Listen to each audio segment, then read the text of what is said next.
Hello. కానమోకు కథావచనం మోహనవచనం పరిజ్ఞాన హితబాండం నిత్య చదువరి శ్రోతలకు ఆహ్వానం. నమస్కారం. చదవదగునెవరు రాసిన తదుపరి చదివిన వెంటనే మరువక పలువురికి వినిపింపబూనిన అది ఏ పరిజ్ఞాన హితబాండమవుపో మహిళ మోహనవచనమై విరాజిల్లు. పరిజ్ఞాన హితబాండం లక్ష్యం ప్రతివారీ సమాచార హక్కు. ఆస్ఫూర్తితోనే ఇప్పుడు ప్రముఖుల జీవిత విశేషాలు శీర్షికన డాక్టర్ జాకీర్ హుస్సేన్ 57వ వర్ధంతి మే 3, 2026. ఈ నివాళి అంశం ముఖ్యంగా సరిగ్గా 57 ఏళ్ల క్రితం నేను అనగా మీ కానమోకు 6వ తరగతి సాంవత్సరిక పరీక్షలు అయిపోబోతున్న సమయం అది. మే 3వ తేదీన జరగాల్సిన పరీక్ష అకస్మాత్తుగా నిలిపివేశారు. ఎందుకంటే ఆ రోజున రాష్ట్రపతి డాక్టర్ జాకీర్ హుస్సేన్ గారు మరణించారనే వార్త తెలిసి ఆ రోజు మాకు మా పరీక్షను నిలిపివేయటం చేసిన సందర్భం గుర్తుకొస్తుంది. ఇక డాక్టర్ జాకీర్ హుస్సేన్ 57వ వర్ధంతి నివాళిగా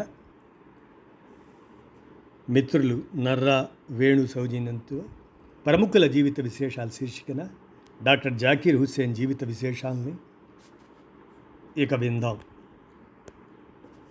తన సంపద అంతా భారతదేశం కోసం ధారపోసిన దేశభక్తుడు Bharat Ratna doctor Zakir Hussain.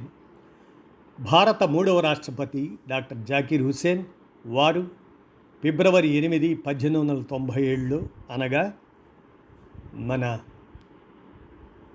Doctor BR Ambedkar గారి కన్నా 6 సంవత్సరాలు చిన్నవాడిగా పుట్టి మే 3, 1969 అనగా 57 సంవత్సరాల క్రితం కీర్తిశేషులయ్యారు. అలాంటి డాక్టర్ జాకీర్ హుస్సేన్ 57వ వర్ధంతి సందర్భంగా నివాళులర్పిస్తూ ఆయన జీవిత విశేషాలను మనం తెలుసుకునే క్రమంలో జాకీర్ హుస్సేన్ హైదరాబాద్, అదే మన ఇండియాలో ఉండేటువంటి హైదరాబాదులో జన్మించాడు. ఇతని తండ్రి పఖ్తూన్ జాతికి చెందినవాడు. ఇతడు హైదరాబాద్ నుండి ఉత్తరప్రదేశ్లోని ఫరూఖాబాద్ జిల్లా ఖాయిమ్గంజ్కు వలస వచ్చాడు.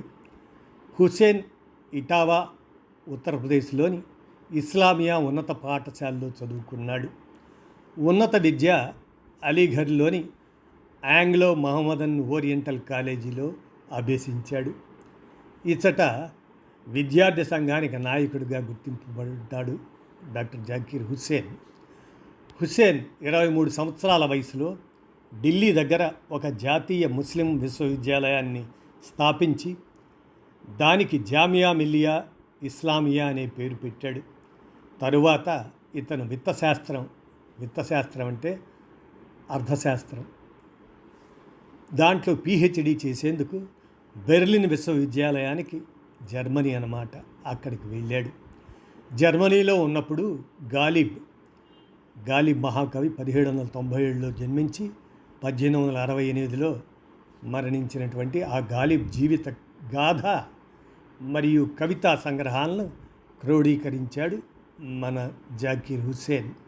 భారతదేశానికి తిరిగి వచ్చి జామియా మిల్లియా ఇస్లామియాకు మార్గదర్శకుడిగా మారాడు. బ్రిటిష్ వారితో పోరాటానికి మహాత్మా గాంధీతో చేతులు కలిపి బేసిక్ ఎడ్యుకేషన్, దానిపై కఠోర పరిశ్రమ చేశాడు. భారతదేశంలో విద్యాభ్యుదయానికి శ్రమించాడు జాకీర్ హుస్సేన్. ఈ కాలంలో హుస్సేన్ ఉత్తమ దార్శనికుడిగా, భారత విద్యా విభాగ మార్గదర్శకునిగా గుర్తింపు పొందాడు. తమ రాజకీయ ప్రత్యర్థి అయిన మహమ్మద్ అలీ జిన్నా, ఆయన చేత కూడా పొగడబడ్డాడు జాకీర్ హుస్సేన్. తన వ్యక్తిగత సంపదనంతా భారతదేశానికి ధారపోసిన దేశభక్తుడు జాకీర్ హుస్సేన్. భారత స్వాతంత్రం తర్వాత అలీఘర్ ముస్లిం యూనివర్సిటీ వైస్ ఛాన్సలర్ పదవికి ఈయన అలంకరింపబడ్డాడు. స్వాతంత్రం వచ్చిన ప్రథమ దశలో విద్యార్థుల ఉద్యమాలను ముఖ్యంగా అలీగఢ్లో అదుపులో ఉంచడానికి ఇతని నియామకం ఎంతో ఉపయోగపడింది. వైస్ ఛాన్సలర్ పదవీ కాలం ముగిసిన తర్వాత 1956లో పార్లమెంటు సభ్యునిగా నామినేట్ చేయబడ్డాడు. 1957లో బీహార్ గవర్నర్గా నియమింపబడి పార్లమెంటుకు రాజీనామా చేశాడు.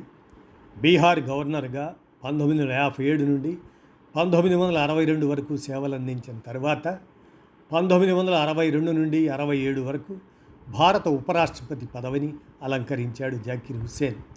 తదనంతరం మే 13, 1967న భారత రాష్ట్రపతిగా ఎన్నుకోబడ్డాడు జాకీర్ హుస్సేన్. ఇతని ప్రథమ ఉపన్యాసంలో మొత్తం భారతదేశం నా ఇల్లు, ప్రజలందరూ నా కుటుంబం అని పేర్కొన్నాడు జాకీర్ హుస్సేన్. అత్యల్పకాలం రాష్ట్రపతి పదవి నిర్వహించిన మొదటి వ్యక్తి జాకీర్ హుస్సేన్. రాష్ట్రపతి పదవిలో ఉండగా మరణించిన మొదటి వ్యక్తి కూడా ఆయనే. ఇప్పటి వరకు 2 రాష్ట్రపతులు పదవిలో ఉండగా మరణించారు. ఆ వారిలో డాక్టర్ జాకీర్ హుస్సేన్ మొదటివారు, రెండోవారు ఫక్రుద్దీన్ అలీ అహ్మద్. జాకీర్ హుస్సేన్ చేసిన సేవలకు కేంద్ర ప్రభుత్వం 1963లో భారతరత్న పురస్కారాన్ని అందించింది.